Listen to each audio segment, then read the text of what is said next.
Bismillahirrahmanirrahim. Elhamdülillahi Rabbil alemin. Esselatu vesselamu ala seyyidina Muhammed ve ala alihi ve ashabihi ecmain. Hürmetli cemaat, Esselamu aleyküm ve rahmetullahi ve berekatuhu.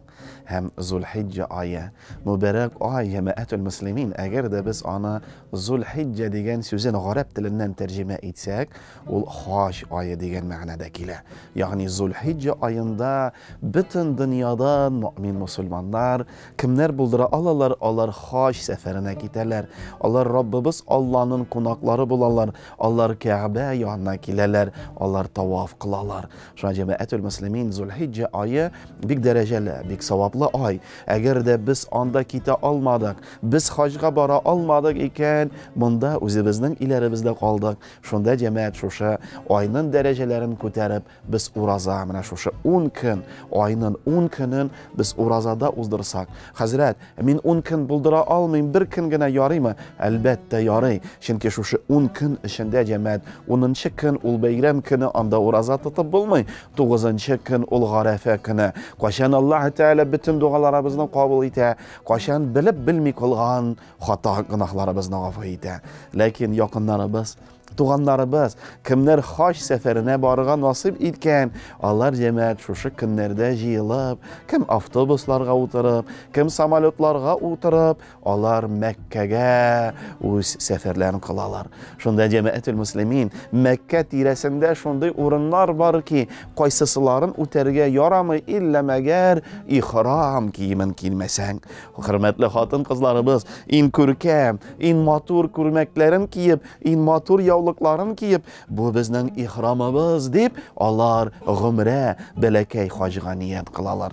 Biz irler bütün kiyimlerin salıp, gısillerin alıp biz iki zur tastımal ihram deyip kiyemiz. Hem şunda cemaatül muslimin şunda haciler lebbeyk Allahümme lebbeyk ya Rabbim biz senin karşında ya Rabbim biz senin karşında deyip dua kılıp Kabe yanına giderler.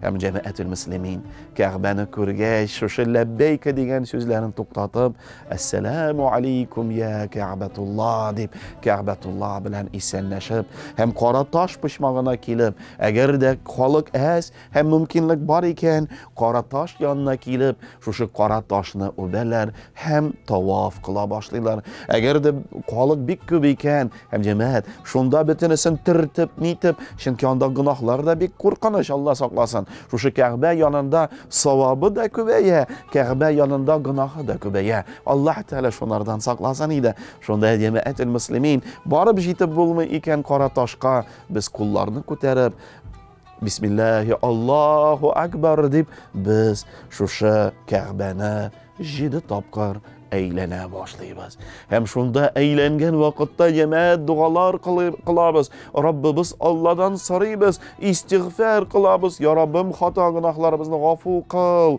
Ya Rabbim bereketini şan bir. Ya Rabbim şirlerden sakla deyip hem başka duaların okuyuz. Şunda rivayetlerde eytile. Resulümüz sallallahu aleyhi ve sellem şu qora taşqa hatla tan üçüncü pışmak deyip eytik ol Yemin pışmağı. Şunlarga kelib jetkach Rasululloh sallallohu alayhi vasallam qora toshqa hatli borganda Rabbana آتنا في الدنيا حسنة وفي الآخرة حسنة وقنا عذاب النار deyip dua kılaydı. Ya Rabbim bu dünyada da yakşılık bir. Ya Rabbim ahirette da yakşılık bir. Ya Rabbim o gazaplarından bizni sakla deyip. Şu Kabe'ni 7 tapqir eylenge şu Zulhicce ayı cemaatül muslimin şunda Makamul İbrahim yani cemaat biz şu Kabe'nin tarihini eski alayık. Çünkü qaşan Allah Subhanahu ve Teala Adem bilen Havaga hazır indi siz jirge barasız. Jirde aşar için işlersiz.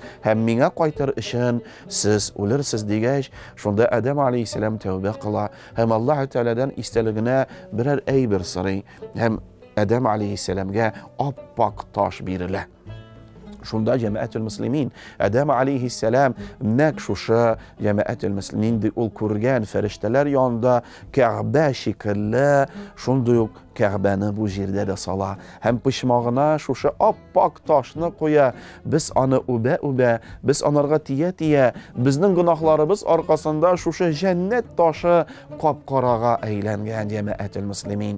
Shundan vaqt o'ta shusha Ka'ba yuqqashiga, shundan so'ng Ibrohim alayhissalom, ama xotirlaysiz Qurban bayramlarini o'z maloyi bilan Ismoil alayhissalom bilan shusha Ka'bani naq shusha negizga yong'adan ko'tara, ham yong'adan tavoflar xalq qila boshlaydi. Yong'adan qora toshni o'rniga qo'yalar jamaatul muslimin. Shunda Ibrohim alayhissalom turgan oyoq izi ani shusha maqomul Ibrohim deb aytadilar. Onun ortida biz Allohu akbar deb 2 rakat namoz o'qiymiz. Namozni o'qigach biz Zamzam suvini olib, tilaklar tilab, bosib Ka'batullahga qarab, shusha Zamzam suvlarini ishab jamaatul muslimin. Chunki Rasululloh sallallohu alayhi va sallamda aytgan, agarda kim nindi niyat bilan shusha Zamzam suvlarini isha ekan, ul niyati, ul duosi qabul bo'lardi. Agarda kim susadam to'qlanim ali deb ishsa to'qlanirdi. Ya Rabbim shifosan ber deb ishsa, Alloh taala shifosan berardi. Jamoat shusha Zamzamning da tarixi qachon biz xotirlaymiz. Ibrohim alayhissalom o'z xotinim balakay bola bilan Ismoil alayhissalom bilan bu ali Ka'batullahni yangadan ko'targanishi shunda qoldira. Ham onda bit suda yo'q, bir narsa yo'q. Shunda ikki tog' orasida ani shabo suv izli. Balası jili qarasa, shunda farishta balası yanında hem jamaatul muslimin qo'rqib shobib kela. Anda Ismoil alayhissalomning oyoq yanında shishma, Zamzam shishmasi shiga. Hem shusha anilari Zamzam g'alab ayta, ketma, jil degan ma'noda ayta. Hem Rasululloh sallallohu alayhi vasallam agardaki shusha Ismoil alayhissalomning anilari jil ketma demasa, jisa shusha sularni jimasa, shusha sularni ketma deb aytmasa, shundan zo'r yo'lga chiqar edi. Lekin Allohga shukr, bitini bizga Zamzam jeta. Agarda biz onda borib isha olmaymiz ekan, hojilarimizni kitik. Hojilar Alloh bersa bizga Zamzam sularini keltirarlar. Shuni ishkanda da niyatlab ishigiz, nindi tilak bilan ishsangiz. Shundan jamaatul muslimin shusha Ismoil alayhissalomning anilarini esga olib, shusha Safa Marva tog'lari orasida biz jidi topqar naqshular kiribbiz, nechik ul yirgan, nechik suv izlagan, shunda duolar qilamiz, Alloh taoladan so'raymiz. Ham shuni o'taga jamoat, xotin qizlar qisqagina itib shashlarini qisqirtalar, biz erlar shashlarini olamiz. Shuni bilan ihrom kiyimlarini solib, biz jamoat shusha Ka'ba yonına yurib, namozlarini o'qib, tavoflarini qilib, shusha Zulhijja oyida xosh kutamiz. Hem xosh kunlari kelib jetgan, ki Zulhijja oyi, ul hoj oyi, Allohning rahmati bilan shusha hojilarin avtobuslarga o'tirib Mina degan yerligini olib ketadilar. Minada namozlarini o'qib, qo'nib, ertan G'arafa kuni jamaatul muslimin ertan bütün xalq G'arafa tog'i yonina bora. G'arafa onun turunda Rasululloh sallallohu alayhi va sallam bizga esga tushira, bütün kunlardan eng yaxshisi. Chunki jamoat eng xayrli ish ul Qadir kechasi bo'lsa, eng xayrli kun ul G'arafa kuni. Qachon bütün gunohlarimizni Robbimiz subhanahu va taolo g'afur eta, qachon bütün xatolarimizni kechira, qachon bütün duolar qabul etila. Ham aytilar Rasululloh sallallohu alayhi va sallam ul kunni diya bilan shusha G'arafaga kelib jeta. Kelib jetgach qo'llarini ko'tara, ham quyosh boygancha qo'llarini tushirmay Alloh taoladan so'ray. Ham jamaatul muslimin sahabalar tinglab, narsa mikan, narsa tilimikan Rasululloh sallallohu alayhi va sallam bir duo bizning ishim bo'lgan. Ummatim, ya Rabbim ummatima bir, ya Rabbim ummatima bir deb Rasululloh sallallohu alayhi va sallam bizga duo qilgan. Shukr, agarda sizga nasib bo'ldi, shusha G'arafa tog'ina kelib jetdingiz, ham siz ilarigizdan ketganda nindi duolar, narsa o'qirman, bütün jidi bo'yin, bütün shajarlarlarin, bütünisini yozib olasiz, ko'rshilardan, tug'anlardan, do'stlardan bütün duolarini olib, shularni o'qiyik, bularni o'qiyik. Chunki shirlagan kishi bor, unda duo qabul. Chunki ilanmagan, kuyovga chiqmagan bolalarimiz bor, unda duo qabul. Arvohlarimiz, anilarimiz, atilarimiz bor, unda duo qabul. Jamoat shu g'arafada duo qilamiz. Albatta biz bunda ilarimizda qolgan qardoshlarimiz, biz ul kunni g'arafada bo'lmag'ach biz bunda roza tutarga tirishamiz. Shuni bilan inshaalloh Alloh taolo bizdan bilib bilmay qilgan xato gunohlarimizni g'afur etaylik. Robbimiz subhanahu va taolo nasib etsin, g'arafa tog'ida bosib duo qilarga nasib etsin. G'arafa degan so'z, jamoat, agarda biz uni g'arab tilidan tarjima etsak, bir-birsin ko'ru. Chunki aytilar, qachon Robbimiz Alloh shu yerga Adam bilan Havoni jibara, Adam alayhissalomning dunyoning bir pishmog'ida, Hava anamız dünyanın ikinci pişmağında, hem şu jir şarında iki kişigina cemaat bir-birsin izlep yeri şu g'arafat tağında bir-birsin ko'rarlar, şatlanarlar irim, şatlanarlar xotinam. Cemaatül Müslümin şakura tağının ismi de G'arafa. Şunda cemaat Mekke yanında Cidde degan şehir var. Hem aytilar şu Cidde şehrinde Hava anamız yerlengen. Cidde degan tercüme etsek, Abi degan ma'nosindagilar, Abi ma'nosida Cemaatül Müslümin, ya'ni anda şuşa Adam alayhissalomning xotini Hava anamız yerlengen. G'arafa tağı. Cemaat şunda bütün dualarımız qabul. Şundan cemaat bütün hojilarimiz baralar Muzdalifa yerliginde. Muzdalifada yıqlaylar. Anda bir matras da yok, bir narsa da yok, bir gostinits da yok. Yerda yıqlaylar Cemaatül Müslümin. Taşlarını yiyorlar. Hem irten Kurban bayrami yangadan Minaga qaytib kurbanların şalalar. Şu türlü bağanalarga taşların atarlar şu kunlarda. Hem kurbanların şalğaç, şeşlerin alğaç, cemaat ihram kiyimlerin salıp gadi kulmaklerin kiyeler.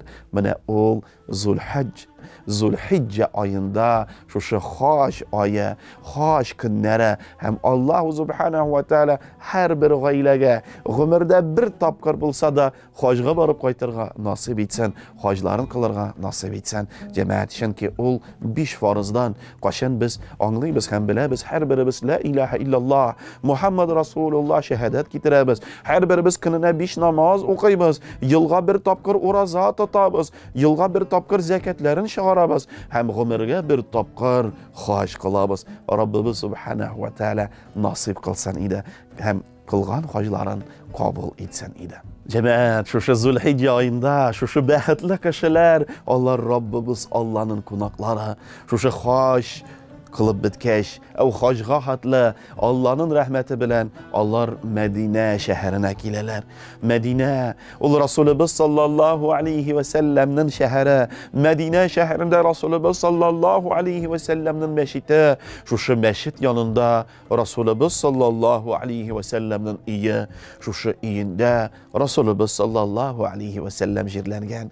Hem sizge big zor o'tinish. Eğer de siz hazır Medine meşitinde Resulümüz yanına gelip bizden peygamberimizge salavat şeriflerini, bizden Resulümüz sallallahu aleyhi ve sellem'ge selamlarını aytınız. Hem şunda cemaat Resulümüz sallallahu aleyhi ve sellem aytar şu meşit işinde minbar bilen peygamberimizin iyi arasında Ravda degan yerligi bor.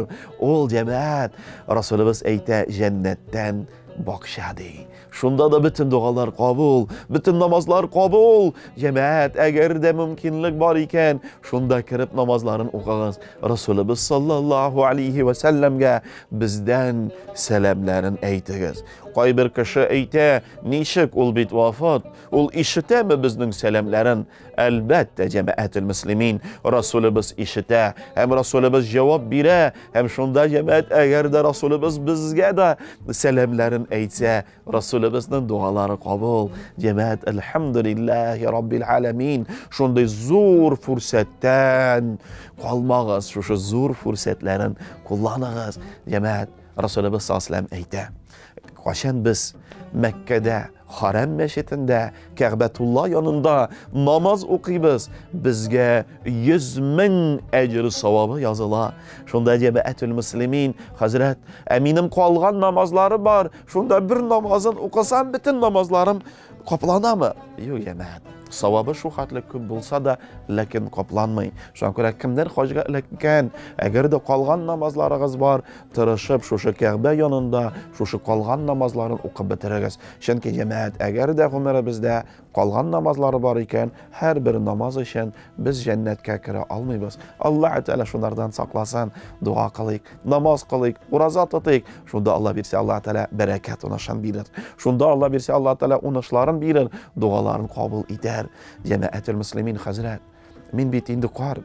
Benim tilagim var, lakin buldura almayım, hajga bara almayım, ayaklarım yirmi. Şunda cemaatil muslimin, elbette, anda kulda da yirdiler, lakin bik ağrısız, bara almaysız. Maddi yağından fırsat var iken, hajını kılgan, birer tuğanıgızını, birer yakınıgızını, birer hazretigizni jiberigiz. Allah sizning isminden niyetlep, hajın kılsın idi. Hazret, emine benim barırga niyetim var. Lakin akşalarım yok. Çünkü anlayız haj bir kıymet. Şunda Resulümüz sallallahu aleyhi ve sellem dersedi. El-cum'a huvel haccul mesakin. Cum'a namazına baru. Ol şuşa hajga bara almaytırgan kardeşlerimizge nek şunduk ecir sahabın bire. Şu cemaatül muslimin Cum'alarga yirik. Meşitlerge Cum'a sayın barıp namazlarda katlaşıyık. Hajga bara almadık iken inşallah Allah Teala bizge haş ecir savaplarını verir.